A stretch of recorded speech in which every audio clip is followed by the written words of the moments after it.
family and freedom in Cuba, Belgium, Brazil, Congo, UK and all over the USA to crowds from 14 to 40,000. International leadership speaker, trainer and coach. Author of Learn to Raw Leadership, Attitude Hack, Live a More Excellent Life, 5 Battle Strategies of a Victorious Warrior. 2021 President's Lifetime Achievement Award recipient. Founding partner of the John Maxwell team. Toastmaster International Speech Competition semi-finalist. Founder of Tell It Like It Is TV, ThatGuyRocks.com and ThatGuySpeaks.com. Creator of Story Power TV, Transforming Grace TV, and Leading Leaders Podcast. Producer of 4 TV programs and podcasts for Liftable TV and World Trumpet Television as well as multiple social media channels. Please help me welcome J Loren Norris.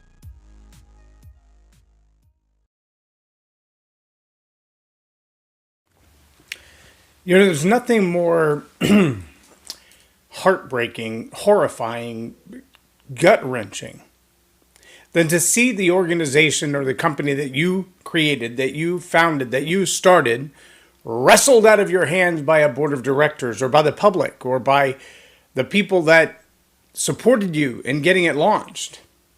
And yet, it happens on a pretty regular basis. It happens generally to leaders who have not guarded themselves by both being aware and surrounding themselves with a good board of directors, both in their life personally and in their organization. That's what I want to talk about in this episode of Leading Leaders. Subscribe now for our extensive video library of leadership lessons promoting faith, family, and freedom. I'm J Loren Norris with Leading Leaders Podcast, and I have friends, more than one, who have created organizations from the ground up, built them out of their own minds, their own imagination, poured in their 60, 70, 80, 90-hour weeks working to build an organization. Maybe it's a small plumbing company or electrical or construction company. Maybe it's nothing but negotiating contracts for military bids or hub types of businesses. Maybe it's a nonprofit. But in all of those instances where the founder has built an organization from the ground up, the biggest challenge they have is identifying the fact that at some point they're not all that in a bag of chips. See, there's a real issue when you can look back and say, that wouldn't have happened if I hadn't done it. And that, no chance in the world we would have made that accomplishment if not for me.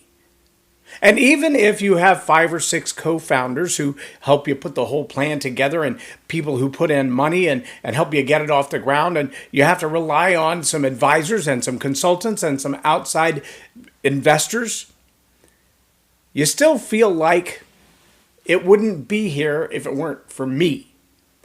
I did this.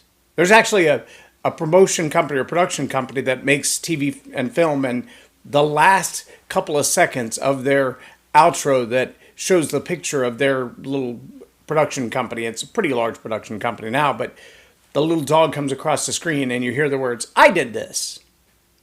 And that kind of "I did this" attitude, that belief that this world would not exist without me.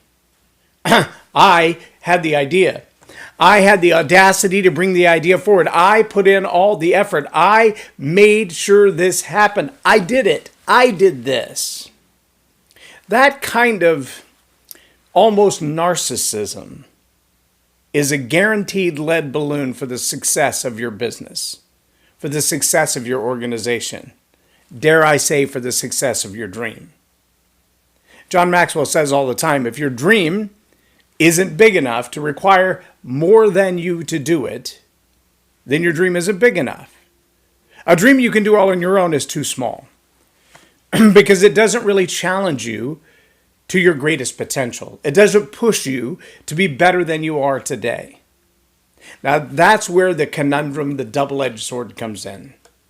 If the vision that you have can be done by you alone, you won't seek any help. But the minute it gets to the place that you can't do it on your own anymore, and you begin to bring in outside help, that outside help runs the risk of realizing you don't know everything you thought you knew. Because we don't know what we don't know. And that space where we don't know what we don't know requires that we become more aware of the things that we're not currently aware of. That requires other people. That requires outside knowledge. That requires a deep conviction, but also the humility to say, I don't know. I need help. I need advice. And it's in that moment that as the leader, as the founder, as the creator of whatever it is, you've got to be willing to admit, I couldn't have finished this project on my own. Now, where I started versus where I am, that is not all my work. I did a lot of it. It was my idea. I put my blood, sweat, and tears in it. I broke my back to pull it off, but I couldn't have gotten to this point alone. I've been listening to a guy by the name of Brandon Dawson lately talking about businesses. As he talks about businesses, he said, there of the 4,000 plus businesses that we've studied, we found what we call some break points. And these break points are kind of the transition between an income level of, say, 0 to 100,000, 100,000 to 3 million, 3 million to 5 million, 5 to 10, 10 to 15, 15 and up, or 15 to 25, 25 to 100, and then 100 to 150 or more million. And even in that kind of breakdown, it's clear. To take your business from 0 to 100,000, most entrepreneurs can do that on their own with a small team, a family organization. But once you get over 100,000 and you start moving toward the million mark, that 100K to 3 million mark, that's going to require more people on your team than you currently have. If you're pushing the bottom of that 100K on a regular basis and you want to push it to 3 million, you're going to need more people. And when you get to the 3 million and you want to push to the 5, 10, 15, or 20 million, you're going to have new tools in place, new technologies in place, new people in place, new processes in place. And without them, everything you're doing comes to a screeching halt, falls apart. Other people leave. The smart people on your team are not looking for a new opportunity. The most productive people on your team are looking for more money. And along the way, one other strange little phenomenon happens, and that is that as solopreneurs become entrepreneurs, they go from a company of 5 or 6 family members to 100 employees.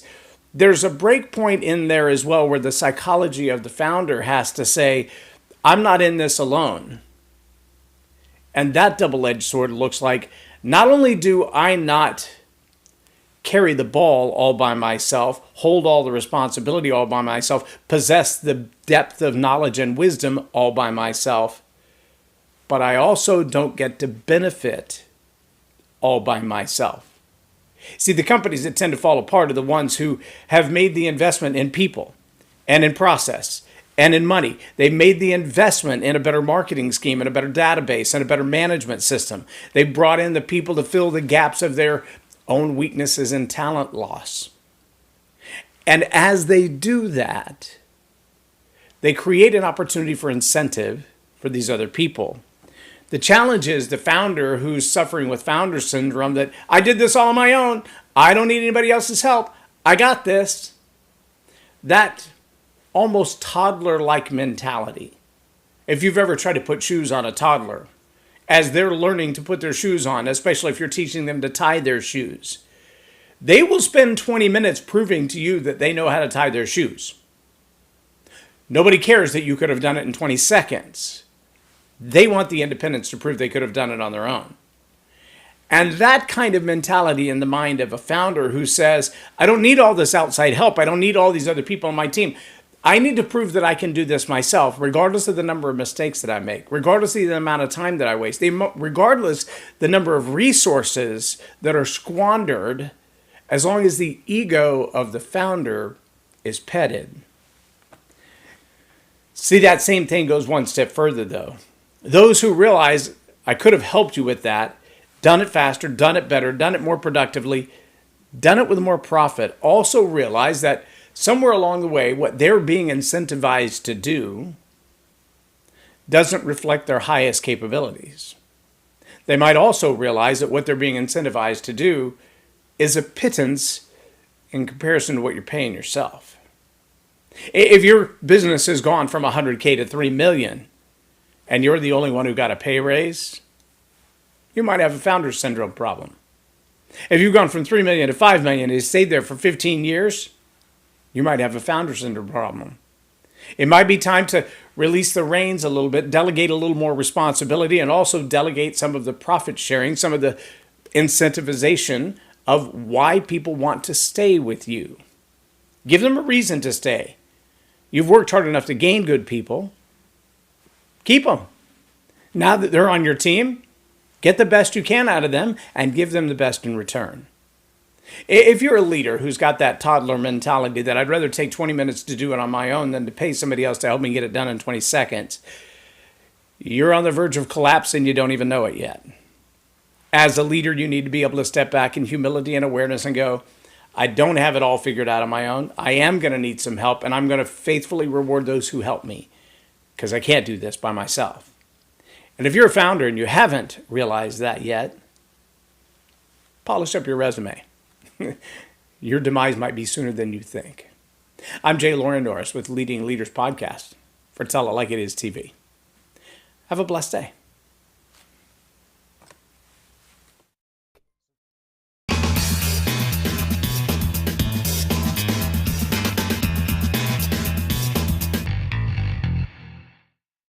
Lauren is a master teacher on storytelling, and I learned so much. I'm really going to have to sit down and go back through everything, and I think I might have to have some more coffees with Lauren, but it was totally worth my time, and I really highly recommend it if you're looking to grow your ministry, grow your business, grow your career.